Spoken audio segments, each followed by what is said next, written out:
बिस्मिल्लाहिर्रहमानिर्रहीम। अस्सलामुअलैकुम dear viewers and dear students.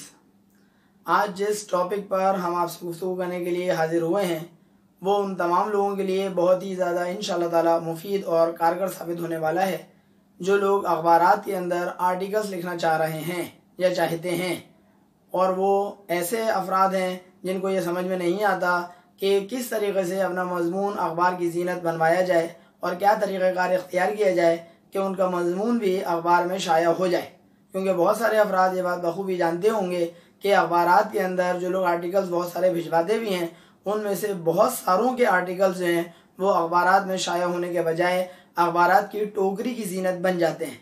इसका मतलब ये हुआ अखबार की जीनत तो नहीं बने, अलबत्ता टोकरी की जीनत बन गए। तू ना सही तेरी तस्वीर सही।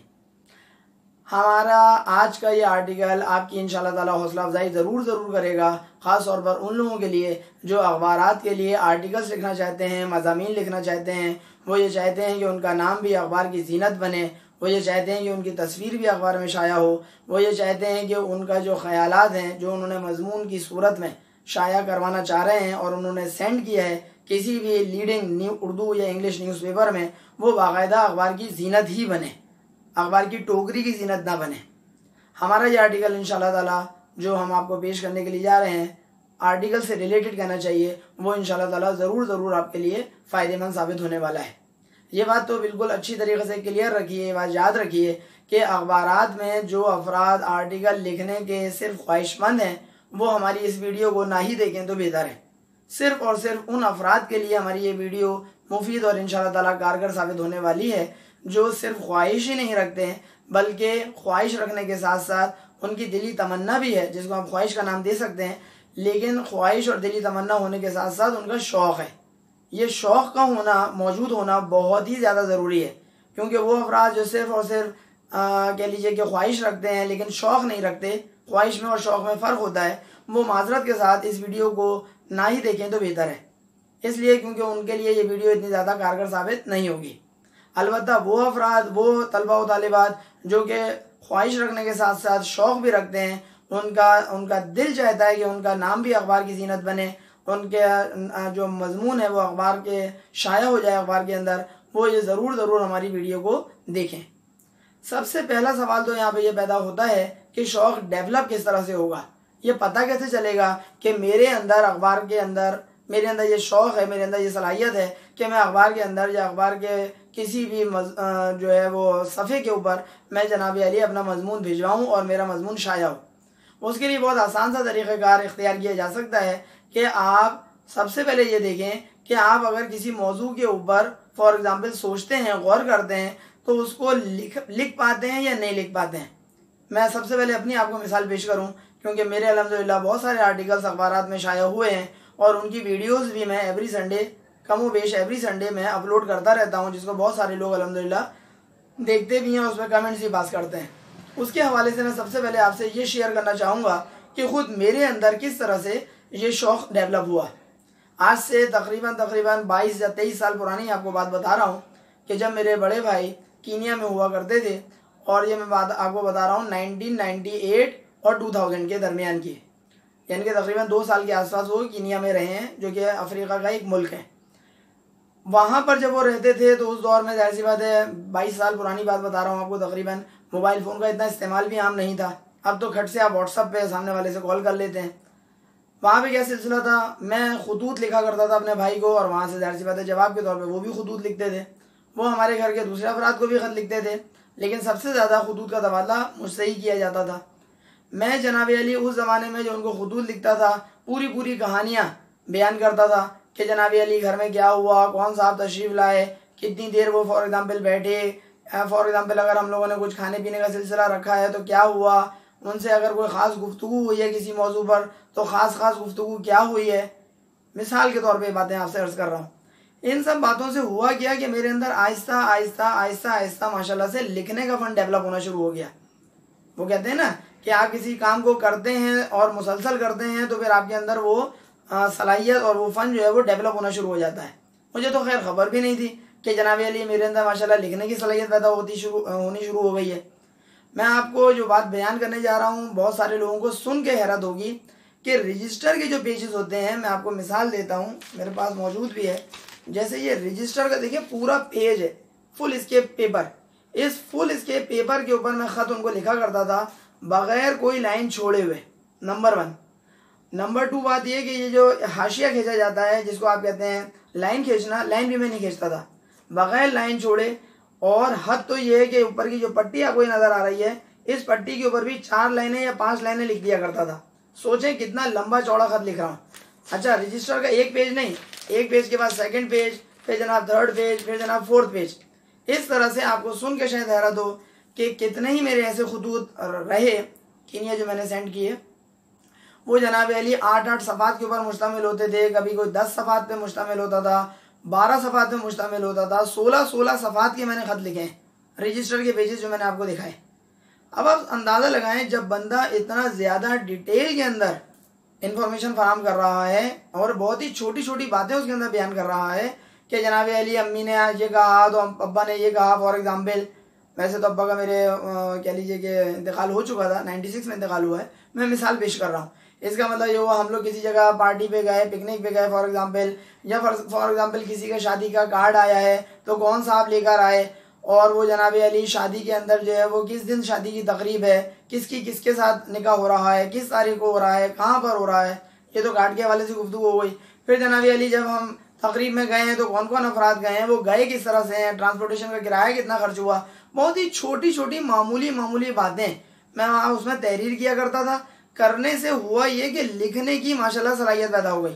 खुद एक दफ़ा मेरे भाई ने मुख्तलिफ मौक़ों पर शायद तारीफ़ की है, एक दफ़ा का जुमला भी मुझे ख्याल आया, मैंने कहा आपसे शेयर करूँ। वो उन्होंने कहा था अली अहमद साहब को ख़त लिखने में मलका हासिल होता जा रहा है, ये लफ्ज़ उन्होंने यूज़ किया था। इसका मतलब क्या हुआ कि मैंने, अच्छा मज़े की बात, उन खतूत जो मैं उनको सेंड करता था उसको सेंड करने से पहले फ़ोटोकॉपी भी करवा लेता था। बाकायदा मेरे पास उसका पूरा रिकॉर्ड मेंटेन है कि जनाब अली जितने भी मैंने उनको 2 साल के अरसे में खतूत भेजे उसका पूरा पूरा मेरे पास रिकॉर्ड मेंटेन है अल्हम्दुलिल्लाह। बताने का मकसद क्या है यहाँ पर? बताने का मकसद ये है कि पहली बुनियादी शर्त ये है, वो अफराद जो अखबारात में ख़त कह रहा हूँ माज़रत, अखबारात के लिए आर्टिकल लिखना चाह रहे हैं, उसके लिए बुनियादी ज़रूरत यह है कि आपके अंदर शौक़ होना चाहिए। अगर आपके अंदर शौक़ नहीं है, सिर्फ़ और सिर्फ ख्वाहिश है कि आपका नाम भी अखबार में शाया हो जाए, तो उससे काम नहीं बनेगा, ये बात याद रखिएगा। क्योंकि हज़ारों ख्वाहिशें ऐसी कि हर ख्वाहिश पे दम निकले, बहुत निकले मेरे अरमा, लेकिन फिर भी कम निकले। एक मशहूर और मारूफ ये शेर है मिर्ज़ा गालिब का। इसका मतलब ये हुआ कि आपके अंदर शौक़ होना ज़रूरी है। खुतूत लंबे लंबे लिख कर जो मैंने आपको बयान कर दिया, मेरे अंदर आहिस्ता आहिस्ता कह लीजिए ये सलाहियत माशाल्लाह से पैदा होनी शुरू हो गई कि जिसको कहते हैं कि लिखने की सलाहियत पैदा हो गई, राइटिंग स्किल्स जिसको कहते हैं। सन 2001 की बात है, 2001 की बात है, जुलाई का महीना था, मेरा पहला आर्टिकल अखबार में शाया हुआ, रोज़नामा जंग कराची में, और उसका टॉपिक का नाम था कि शौक़ की खातिर रुस्वा हुए कहाँ कहाँ। ये वो पहला आर्टिकल था, वेरी फर्स्ट आर्टिकल जो अखबार में मेरा शाया हुआ। उसकी मैं आपको हल्की सी एक तस्वीर भी दिखाता हूँ कि ये वो था पहला आर्टिकल जिसमें मेरी तस्वीर भी शाया हुई थी, और जनाब अली ऊपर आपको रोज़नामा जंग नज़र आ रहा होगा, और बिल्कुल कोने पे आपको नज़र आ रहा होगा शायद कि फर्स्ट आर्टिकल। इसका मतलब वो ये मैं आपको जानबूझ के दिखा रहा हूँ ताकि आपका थोड़ा सा इंटरेस्ट भी डेवलप रहे हमारी इस वीडियो के अंदर। जनाब अली तो पहला आर्टिकल 2001 में शाया हुआ, उसके बाद फिर आर्टिकल्स अल्हम्दुलिल्लाह मुख्तलिफ मौक़ों पर शाया होते रहे। यहाँ पर मैं जो आपको फोकस कराना चाह रहा हूँ कि आर्टिकल लिखने के लिए आपके अंदर ख्वाहिश भी है, आपके अंदर शौक़ भी है, इसके साथ साथ बुनियादी चीज़ ये है कि आप मुसलसल लिखें। जब आप किसी चीज़ को मुसलसल करते हैं तो आपके अंदर मुसलसल करने से, इंग्लिश का जुमला जो कहा जाता है जैसे practice makes a man perfect, perfectness आपके अंदर उसी वक्त डेवलप होगी जब आप उस काम को मुसलसल करें, तर्क ना करें। मैं एक बात भी यहाँ पे शेयर कर लूँ, हो सकता है बाद में दिमाग से निकल जाए। फ़र्ज़ करें आपने अखबार के लिए कोई आर्टिकल भेजा, एक नहीं आपने 3, 4, 5 आर्टिकल भेज चुके हैं, और आपको महसूस हो रहा है कि जनाब एक आर्टिकल भी जनाब छप के नहीं दे रहा है।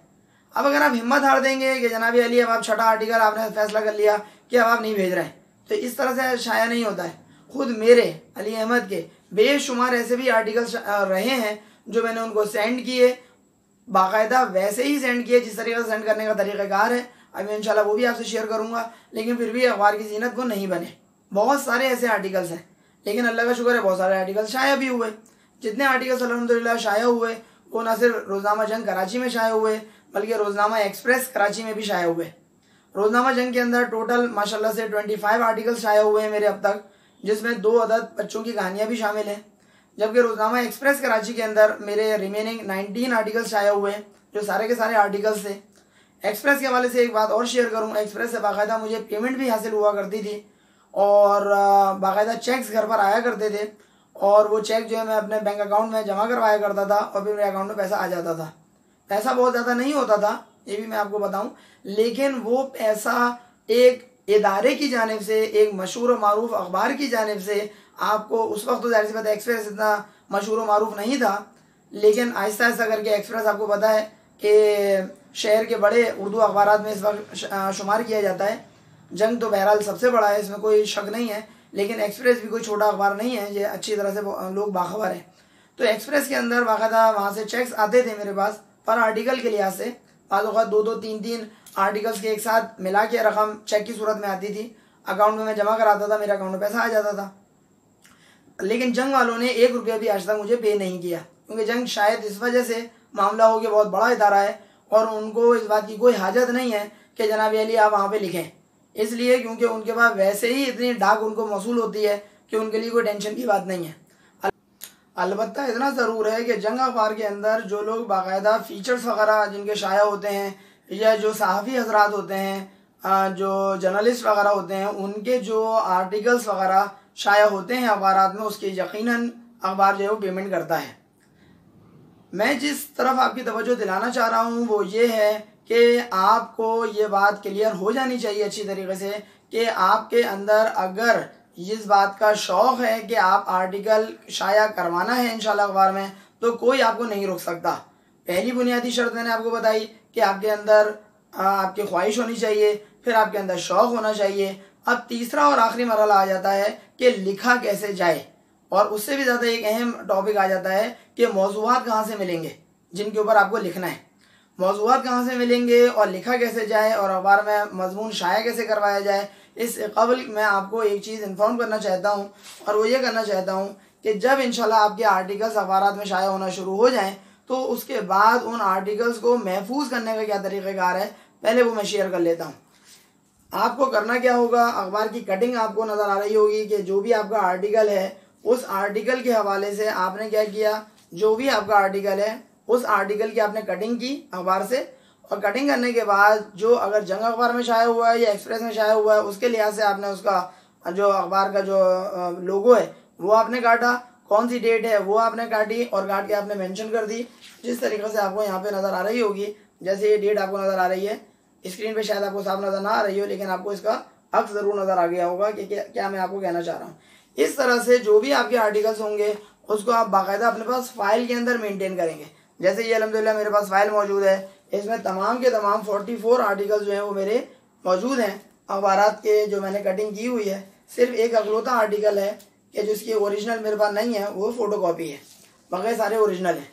ये आपको मैं जानबूझ के दिखाना चाह रहा हूँ। इस तरह की फ़ाइल होती है कि जो कि बिल्कुल थैली की सूरत में होती है, इसमें दोनों तरफ आप अपने आर्टिकल्स को लगा सकते हैं, और ये जो है वो बहुत सारे आपको प्लास्टिक्स के ये आपको मिल जाएंगे इसके अंदर, और प्लास्टिक्स मिल जाएंगे, और उसमें आप फाइलों को, जो भी आपके फाइल के अंदर जितने भी आर्टिकल्स हैं वो आप लगाना शुरू कर देंगे।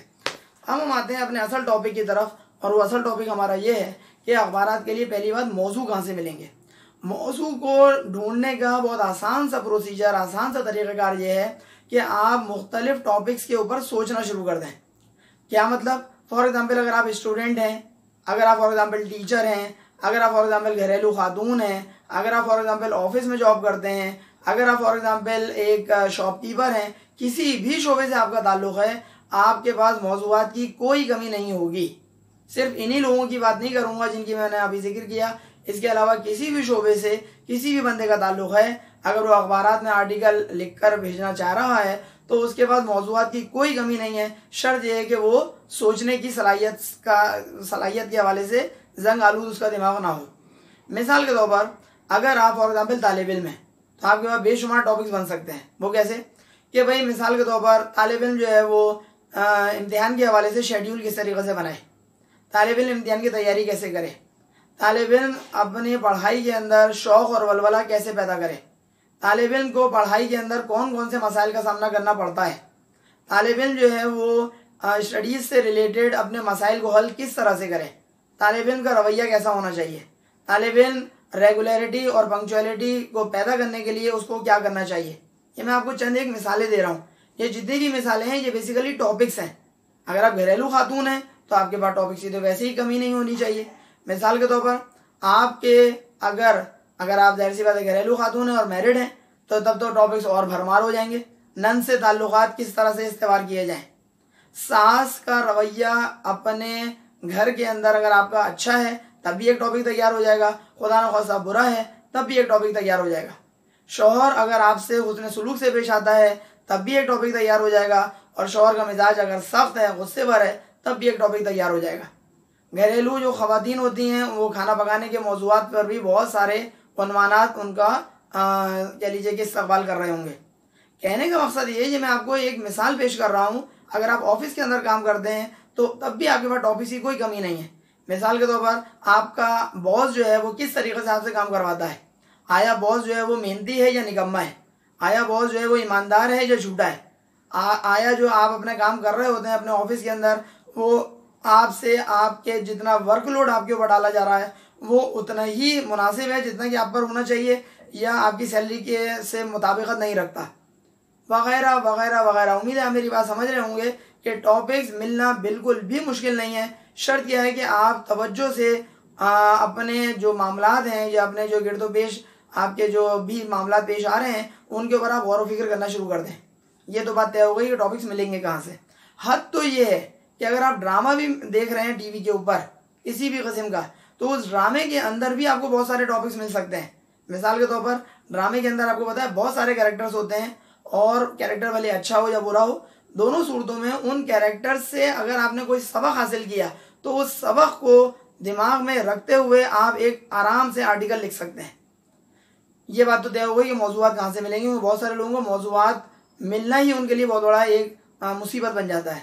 तो एक तो तय हो गया कि मौज़ूआत मिलेंगे कहाँ से। दूसरे नंबर पे अब आर्टिकल लिखा कैसे जाए, क्या तरीक़ाकार इख्तियार किया जाए, उसके हवाले से चंद एक मोटी मोटी और बहुत ही बेसिक्स बातें मैं आपको बता दूं जिन पर मैं खुद अल्हम्दुलिल्लाह अमल करता रहा हूं, और वही मैं आपसे शेयर करने के लिए जा रहा हूं। पहली बात तो यह है कि आपको जब भी आप किसी भी मौजू के ऊपर लिखने के लिए जा रहे हैं तो उससे पहले आपको बेसिक काम यह करना है कि उस मौजू से रिलेटेड पॉइंट्स को दिमाग में लेकर आना है। अब पॉइंट्स दिमाग में कैसे आएंगे? पॉइंट्स दिमाग में ऐसे आएंगे कि आपने टॉपिक तो सोच लिया, भाई फला टॉपिक पे आप लिखने जा रहे हैं, उस टॉपिक से रिलेटेड मुख्तलिफ पॉइंट्स, मुख्तलिफ नुकात, मुख्तलिफ अच्छी या बुरी बातें, उसका नतीजा क्या होगा, टॉपिक को उठाना कहाँ से है, टॉपिक को एंड कहाँ पे करना है, टॉपिक के अंदर कौन कौन से दूसरे पॉइंट्स को आपको शामिल करना है। बाज़ औक़ात टॉपिक से रिलेटेड कोई अच्छा सा शेर है तो वो शामिल कर दीजिए। टॉपिक से रिलेटेड किसी का कोई कोटेशन है, ख्वाह वो कोटेशन जो है वो रसूल खुदा सल्लल्लाहु अलैहि वसल्लम का है, ख्वाह वो कोटेशन जो है वो किसी सहाबी का है, ख्वाह वो कोटेशन जो है वो किसी कह लीजिए अंग्रेज़ मुफक्किर का है, किसी का भी कोटेशन है, या ख्वाह वो कोटेशन आपके घर में किसी फ़र्द का है। कोटेशन ज़रूरी नहीं है कि बड़े बड़े शख्सियात का हो सकता है आपके अपने घर में ही वालिद साहब ने कोई अच्छा सा जुमला बोला हुआ है तो वो आप बतौर कोटेशन इख्तियार कर सकते हैं। कोटेशन में ये बात ज़रूर याद रखिएगा कि कोटेशन देते हुए आपको जब आप उसका नाम दे रहे हैं कि किसका कोटेशन है तो वो नाम आपका सही होना चाहिए। ऐसा नहीं हो कि जनाब अली आप बयान कर दें कि कायदे आज़म ने फरमाया और बयान तो किया आपके फूफा ने, तो ऐसे काम नहीं चलेगा। क्योंकि अगर आपने उल्टे सीधा कोटेशन का टाइटल दे दिया कि फला साहब ने फरमाया है और एक्चुअल में फला साहब ने नहीं फरमाया है तो आपकी बात की क्रेडिबिलिटी जो है वो ख़राब हो जाएगी। लिहाजा ये ज़रूरी है कि आप जो है वो जब भी किसी का नाम पेश करें तो उसके लिए ज़रूरी है कि उन्हीं ने ही फरमाया हो। अच्छा फ़र्ज़ करें मुझे कोई बात तो अच्छी सी याद आ रही है लेकिन मुझे ये याद नहीं आ रहा है कि आया वो कायदे आज़म ने फरमाया है या नहीं फरमाया है, या मैं कोई शेर लिखना तो चाह रहा हूँ जो मौजू से मुताबिकत रखता है लेकिन ये याद नहीं आ रहा है कि जनाब गालिब का शेर है या मीर का शेर है या वो जनाब अली अल्लामा इक़बाल का शेर है, फॉर एग्ज़ाम्पल मुझे याद नहीं आ रहा है। अब क्या किया जाए इस मामले में? तो आप लिख सकते हैं एक मशहूर व मारूफ शेर है, क्या खूब किसी शायर ने फरमाया है। इस अंदाज में आप बयान करेंगे कि आपकी बात भी बयान हो जाएगी और आपको जब शायर का नाम याद नहीं आ रहा था वो बात भी खप जाएगी, छुप जाएगी। लेकिन गलत नाम देने से लाख दर्जे बेहतर है कि ये वाला अंदाज इख्तियार किया जाए। फिर आपने कोटेशन भी दे दिए, आपने कोई मुनासिब शेर है वो भी दे दिया मौके के लिहाज से, कोई अच्छा सा कोई आपका किसी का कौल याद आ रहा है जिसको कोटेशन कहेंगे। इसके साथ साथ बाज़ औक़ात ऐसा होता है कि आप जो हैं वो गुफ्तगू करने के दौरान ऐसा भी अंदाज इख्तियार करना चाहिए कि कोई तंज़ो मिज़ा की कोई आपने हल्की फुल्की गुफ्तगू कर डाली, कोई ऐसा आपने जुमला बयान कर दिया कि पढ़ने वालों को अच्छा लगे। ये बात याद रखिएगा, आपको अपने जो क़ारीन हैं, जो पढ़ने वाले अफराद हैं, उनकी अटेंशन को हासिल करना है। अटेंशन को हासिल किया कैसे किया जाएगा कि टॉपिक का पहली बार नाम जो है वो ऐसा होना चाहिए, कैचिंग जिसको कहा जाए, कि वो पढ़ते ही सामने वाला आपके आर्टिकल को पढ़ने पे मजबूर हो जाए। नंबर 1 बात, टॉपिक जब आप स्टार्ट करेंगे, जो पहला पैराग्राफ है, बहुत सारे लोग पहले पैराग्राफ के अंदर दिलचस्पी हासिल ना करने की वजह से पूरा आर्टिकल ही छोड़ देते हैं। लिहाजा आपका पहला जो पैराग्राफ है, जो स्टार्टिंग है, वो बहुत दबंग किस्म की होनी चाहिए। ऐसी दबंग कि वो पढ़ के बंदा खुश हो जाए और क्या यार पूरा आर्टिकल ही पढ़ना है, लगता है आर्टिकल मेरे लिए लिखा गया है। ऐसा आपको अंदाज इख्तियार करना है। फिर आप देखिए कैसे अखबार में धड़ाधड़ आपके इंशाल्लाह अखबार के अंदर जो है वो इश्तिहार कह रहा हूँ, आपके आर्टिकल जो है इंशाल्लाह शाये होना शुरू हो जाएंगे। अब दूसरी चीज़ ये हो गई कि आपने मौजू भी सोच लिया, आपने ये भी सोच लिया कि आपको जनाब अली उसके पॉइंट्स भी आपने कलेक्ट कर लिए, जिसको कहते हैं कि कलेक्शन ऑफ डाटा। डाटा को कलेक्ट आपने किया और डाटा को कलेक्ट करने के बाद आपने अपने दिमाग के अंदर उन तमाम पॉइंट्स को जमा कर लिया। ये जो अमल है, यानी कि डाटा को कलेक्ट करने का जो अमल है, ये कहलाता है ब्रेन स्टॉर्मिंग। ब्रेन कहते हैं दिमाग को, स्टॉर्मिंग का मतलब होता है दिमाग के अंदर आपके तूफान आ गया है, स्टॉर्म आ गया है। और ब्रेन स्टॉर्मिंग में तरह तरह के ख्यालात जो भी मौजू से रिलेटेड आपके दिमाग में आ रहे हैं उनको जमा करना शुरू कर दें। ये 2 काम हो गए। तीसरा काम इंपॉर्टेंट ये होगा कि अब आप उसको लिखने के ऊपर आ जाएं। लिखने का क्या तरीक़ाकार होगा? उसका तरीक़ाकार जो मैं इख्तियार करता था वो ये था कि फुल स्केप कागज़ या कोई सा भी रफ कागज़ ले लिया करता था और उस पर लिखना शुरू कर देता था। लिखने के तरीक़े में एक बात का बहुत ख्याल रखिएगा कि जो भी पॉइंट्स आपके दिमाग में हैं सब का सब लिखना शुरू कर दें। याद रखिए आपका कलम जो है वो रुकना नहीं चाहिए। बाज़ लोग क्या करते हैं कि लिखते लिखते जो आपका तहरीर है उस तहरीर की इस्लाह करने बैठ जाते हैं। याद रखिए इस मरहले में आपको बिल्कुल भी इस्लाह नहीं करनी है अपनी तहरीर की। जो कुछ भी दिमाग में आ रहा है, you have to write each and every statement, you have to write each and every sentence, you have to write each and every point.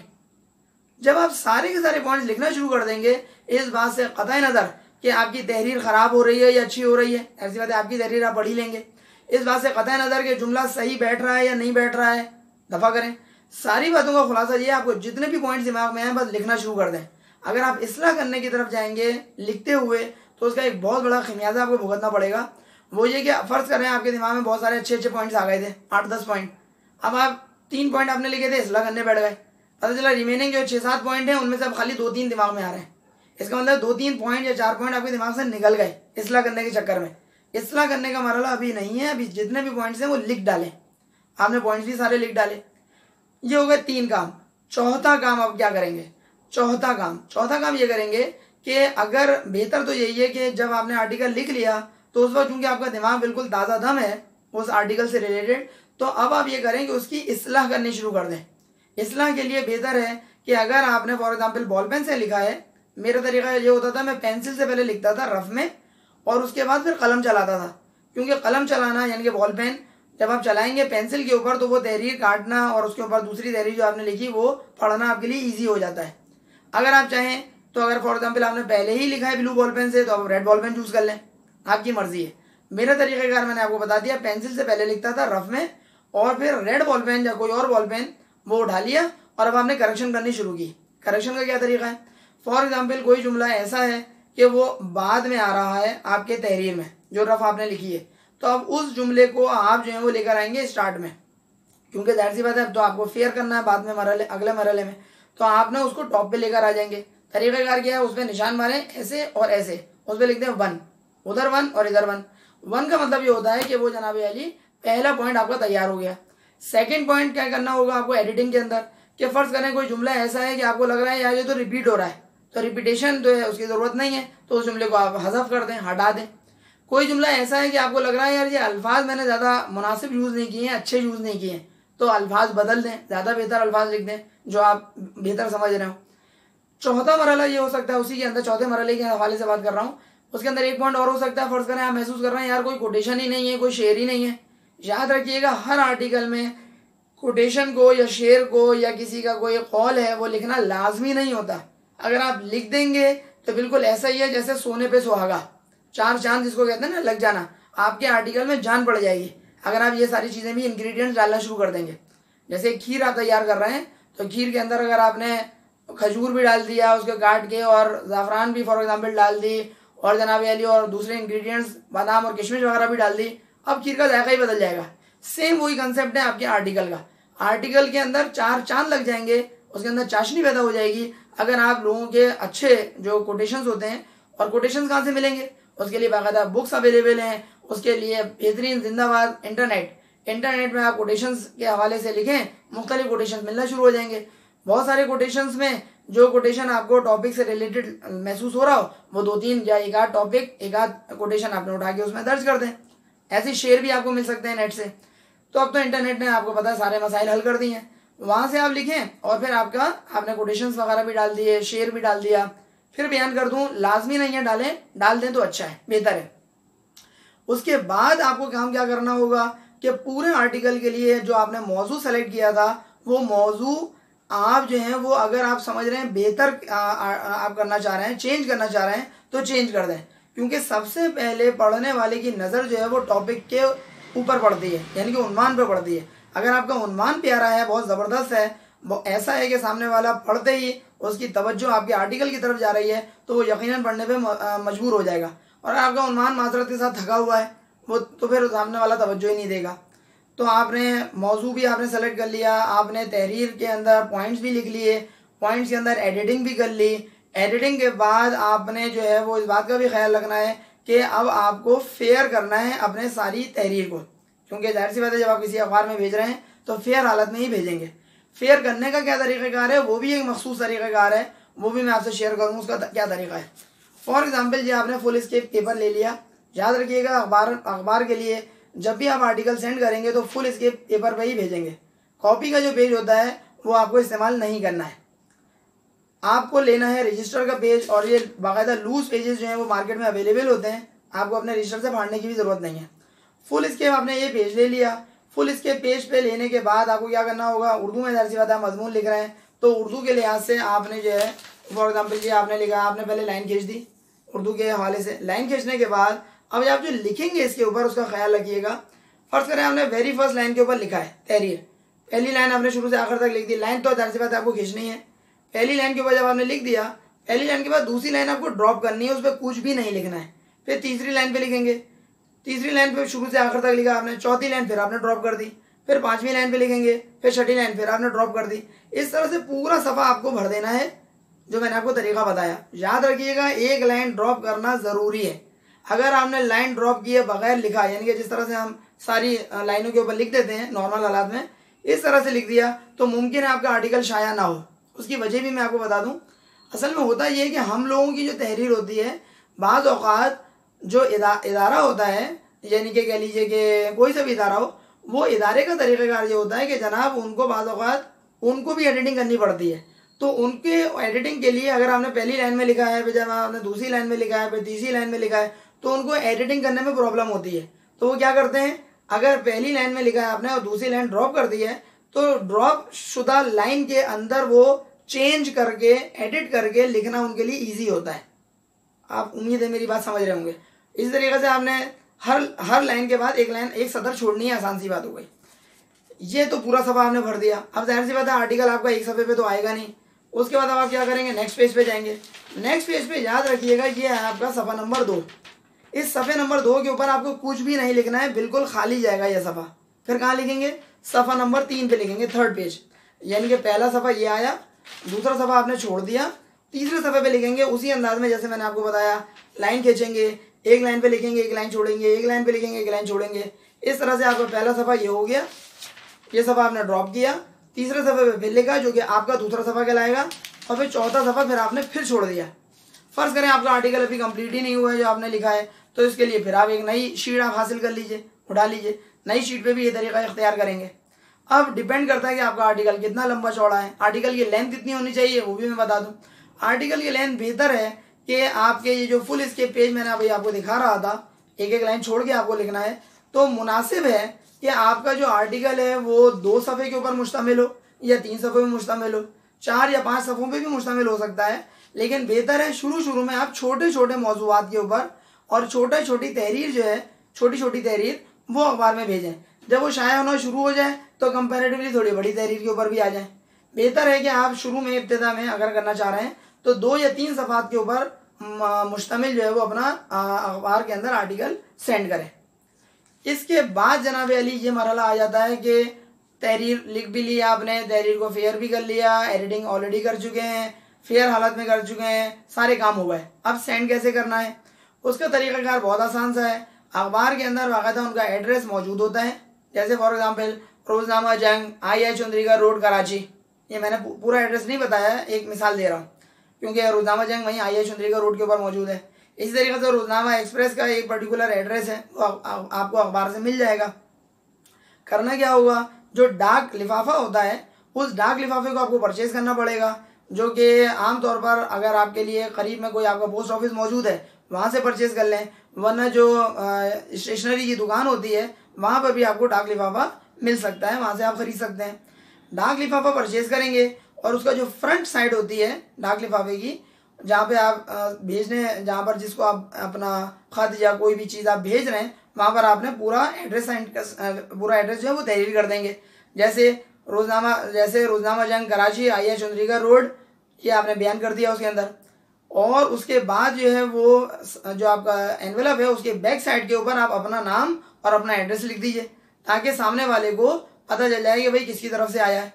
एक बात का मैंने जिक्र नहीं किया, वो भी जिक्र कर दूं तो और अच्छा हो जाएगा कि जब आप तहरीर पूरी लिख देंगे तो उस तहरीर के बिल्कुल एंड में अपना पूरा नाम ज़रूर लिखेंगे आप कि भाई ये आर्टिकल किसने भेजा है, किसकी तरफ से, इनके मुसन्निफ कौन है। सिर्फ अपना नाम नहीं लिखेंगे, नाम लिखने के साथ साथ आपका पूरा एड्रेस जो आपने अपने एनवेलप पे भी लिखा है सेम वही एड्रेस आप अपने तहरीर के बिल्कुल एंड में भी लिखेंगे। आपका नाम, आपका एड्रेस क्या है, घर का एड्रेस 2, और तीसरे नंबर पे अपना जो फ़ोन नंबर है वो ज़रूर उसमें मेंशन कर दें। फ़ोन नंबर लिखने का फ़ायदा ये होगा कि बाज़ औक़ात अखबार वाले जो हैं वो आपसे रब्ता भी कायम कर सकते हैं। फॉर एग्ज़ाम्पल आपको जो है वो बाकायदा कोई आपका मुसलसल तहरीरें शाया हो रही हैं, अब अखबार वाले आपको जो है वो फॉर एग्ज़ाम्पल पेमेंट देना चाह रहे हैं या किसी और मौजू के हवाले से आपसे गुफ्तगू करना चाह रहे हैं, तो आपके लिए एक ज़रिया बन जाएगा कि क्योंकि आपने अगर रब्ता नंबर नहीं लिखा है, अपना मेंशन नहीं किया है, तो फिर वो रब्ता कैसे करेंगे आपके घर पे, तो वो आने से रहे। इसका मतलब ये हुआ कि आप अपना फ़ोन नंबर ज़रूर वाज़े कर दिया करें हर अपने आर्टिकल के नीचे जैसे आपका आर्टिकल एंड होगा। उम्मीद है कि आपको हमारी ये वीडियो यकीनन उन अफराद के लिए ख़ास तौर पर जो अखबार के लिए आर्टिकल लिखना चाह रहे हैं और चाहते हैं कि उनका आर्टिकल भी जो है, उनका मजमून भी जो है, उनका जिस टॉपिक पे भी वो लिख रहे हैं वो शाया हो, तो वो ज़रूर इंशाल्लाह शाया होगा। जिस तरह मैंने आपको मिसाल दी, मेरे बहुत सारे आर्टिकल शाया नहीं हुए, लेकिन फिर भी कहते हैं ना कि गिरते हैं शहसवार ही मैदान जंग में, वो तिफ़्ल क्या गिरेगा जो घुटनों के बल चले। मेरे अल्हम्दुलिल्लाह 44 आर्टिकल्स अखबारात में शाया हुए, जबकि मैं आपको एक मज़े की बात ये बताऊं कि सन 2013 में मेरा आखिरी आर्टिकल शाया हुआ। इसका ये मतलब बिल्कुल नहीं समझिएगा कि उसके बाद शाया होने रुक गए, बल्कि हकीकत ये है कि मेरी मसरूफियत के सबब और प्लस मेरी गफलत के सबब भी मैं अखबारात में आर्टिकल सब नहीं भिजवा पाता हूँ। शौक़ तो बहुत है कि दोबारा से लिखूँ और दोबारा से अखबारात में आर्टिकल्स मेरे शाया हों इंशाल्लाह, लेकिन मसरूफियत एक तो है टीचिंग से रिलेटेड, और इसके अलावा दूसरे नंबर पर मेरी गफलत भी है कि जब ये मेरे अंदर शौक़ मौजूद है तो मैं अपने इस शौक़ को पूरा क्यों नहीं कर रहा हूँ, अपनी सलाहियतों को क्यों जंग लगा रहा हूँ। उम्मीद है कि आपको हमारे इस वीडियो से ज़रूर फ़ायदा हासिल होगा। अगर आपको हमारी ये वीडियो पसंद आए तो काइंडली अपने फ्रेंड्स में ज़रूर इसको शेयर करें और अपने कमेंट से ज़रूर हमें बाखबर करिएगा। और साथ साथ अगर चैनल आपने सब्सक्राइब अब तक नहीं किया तो काइंडली बड़ी मेहरबानी होगी सर अली अहमद के नाम से चैनल को सब्सक्राइब भी करें और बराबर में जो बेल आइकन होता है उस पर क्लिक करना हरगिज़ ना भूलें, ताकि आपको हमारी नई वीडियोस की अपडेट्स फ़ौरन मिल सकें। अगली वीडियो लेक्चर तक के लिए इजाज़त दीजिए। अपने दोस्त, अपने टीचर को, सर अली अहमद को, अस्सलामु अलैकुम।